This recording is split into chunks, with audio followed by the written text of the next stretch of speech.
Norm and I are heading off with Sam and Trish for a little over a week's camping down at Potato Point near Tyros. On the way we stopped off at the Loaded Dog for a coffee.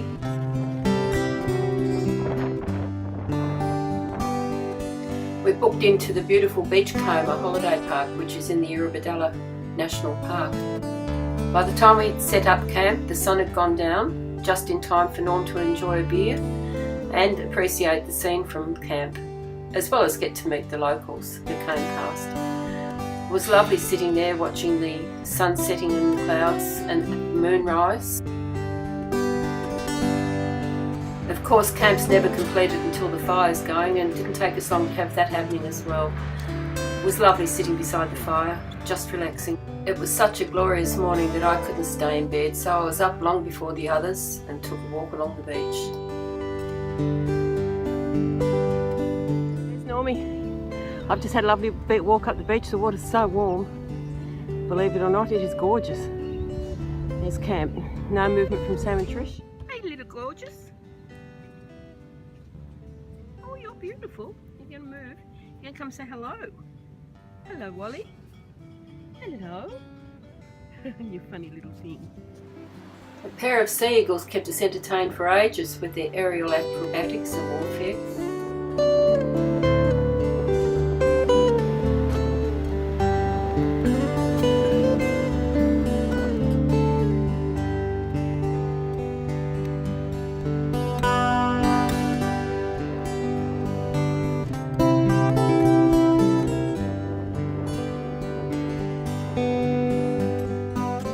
Norm managed to get some great shots of the aerial clashes that took place between one pair of sea eagles.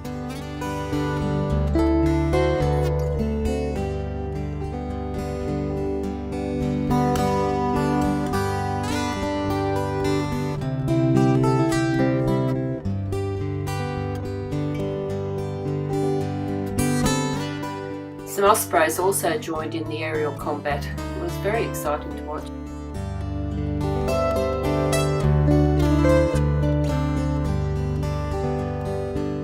We enjoyed another lovely evening by the fire, as well as sharing a meal together in Sam's annex. Norm had cooked up some of Jamie's pasta, so we all dined out on that tonight. It was such a glorious morning the next morning. Norm and I were up long before the others to walk along the beach. We stopped first of all, of course, to say good day to the wallabies and the kangaroos. I'm not sure that they understood.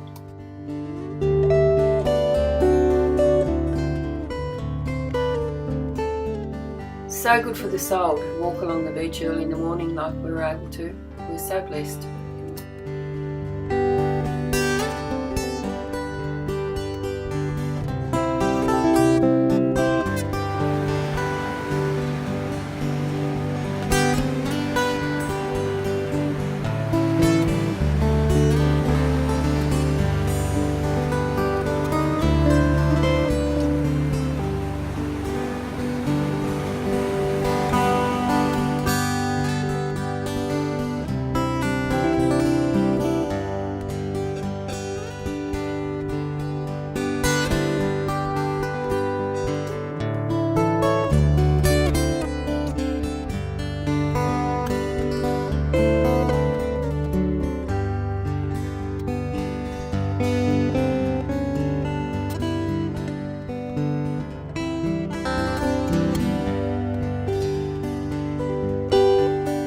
We dragged ourselves away from the beach back up to camp for breakfast, and then of course back down to the beach again. We've been for a swim and it was lovely.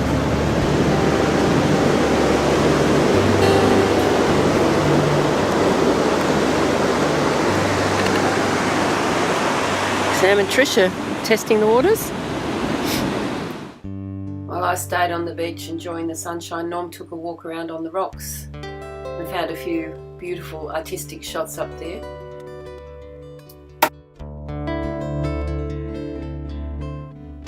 Of course, Norm couldn't resist adding his touch to the top of the can, placing a precariously laid rock on the top.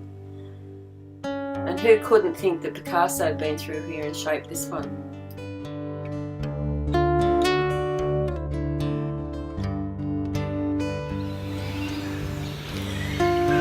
Going for a walk around our little lake here in the camp. Some black swans,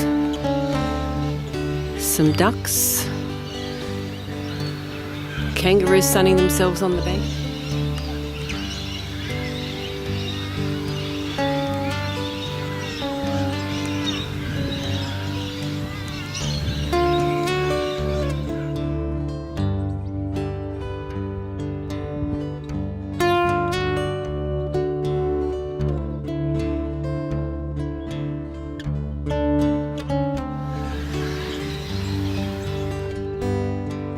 This little coot's a pretty good swimmer underwater. You watch.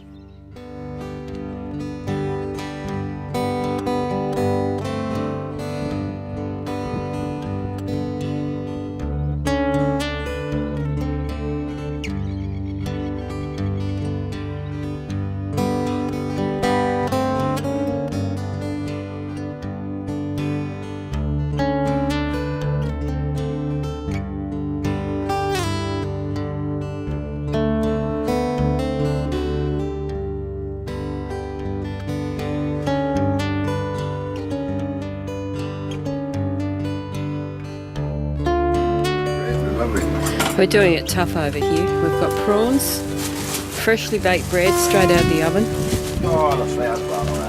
lemons off our tree from home, dill. Gee, it's a tough world. It's been a fabulous day in camp today, and now the almost full moon has made it absolutely perfect as it comes up over our fire.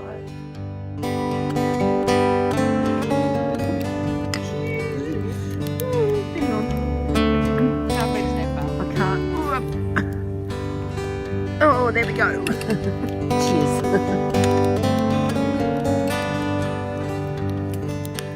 Oh, come on, I'm so cute. Wouldn't you love to share your breakfast with me?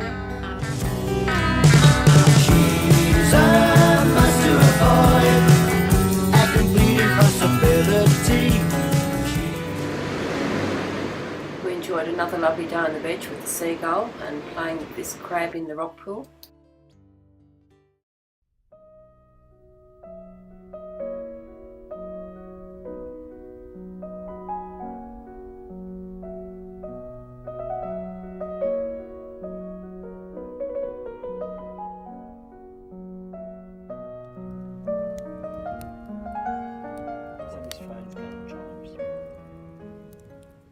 Norm's been reading one of his favourite Boney books, The Mystery of Swordfish Reef, which is based around the Bermagui area.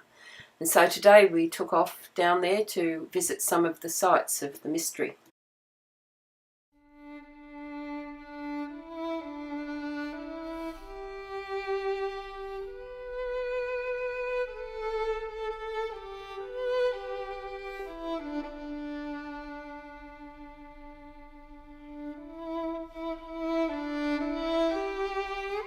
This could be the Dumee setting out to disappear on the Swordfish Reef.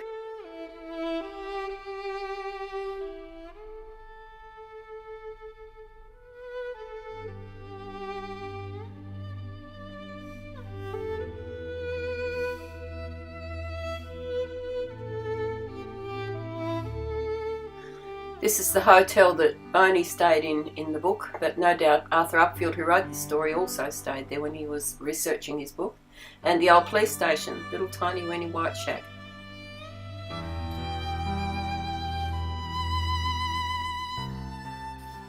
We enjoyed exploring Bermagui and then visited the Blue Pool, which was carved by dynamite in the rocks a long time ago.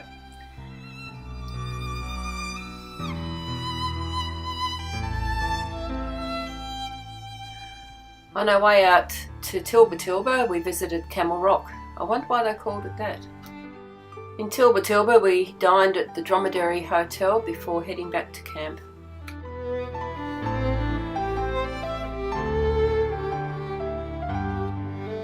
Next morning, Sam was desperate for a coffee, so we went up to the nearby Blue Earth Cafe for a fix.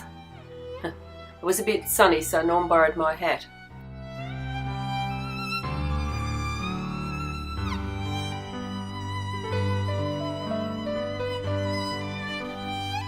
The paid a visit to the nearby Brow Lake before returning to camp, where the laid-back locals were happy to see us home. G'day mate, welcome home again.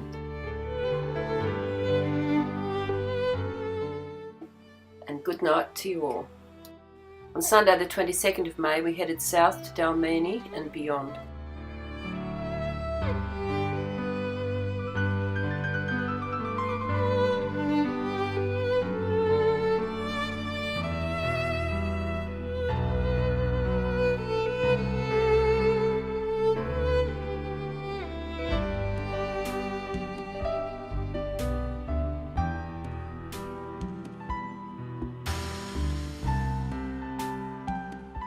Narooma holds so many memories for the boys, particularly from Uncle Buck's era, so we spent a lot of time just wandering around.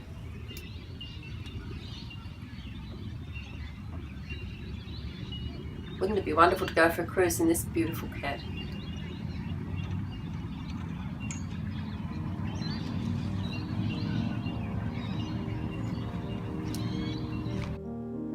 We're mesmerised by the grace and beauty of this stingray that swam past.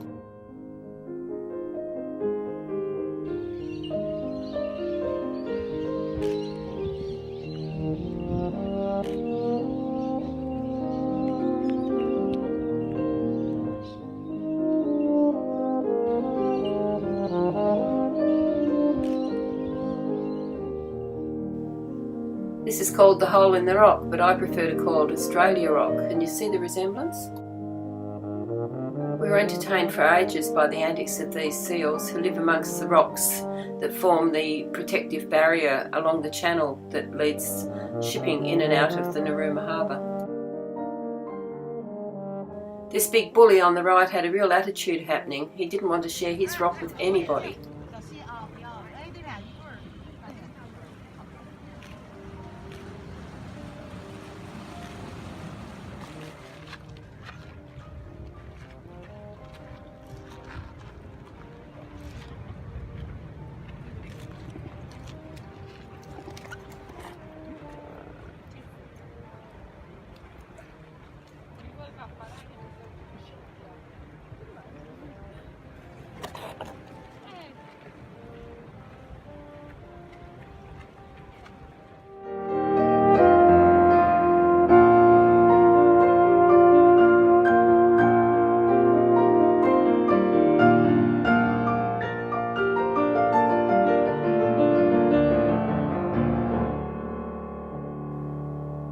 We finally dragged ourselves away from the seals and moved on to the Glasshouse Rocks area. We visited Uncle Buck and Auntie Edie, who lie in the cemetery overlooking the beautiful Glasshouse Rocks area, as well as their son called David and his wife Marion.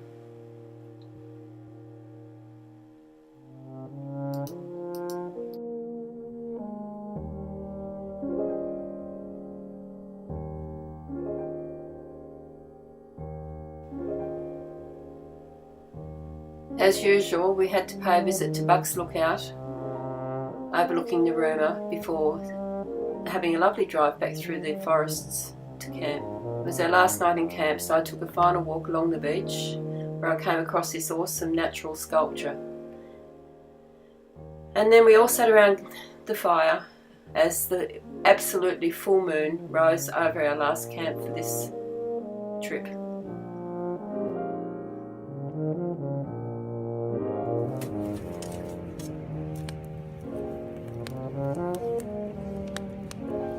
Thank you.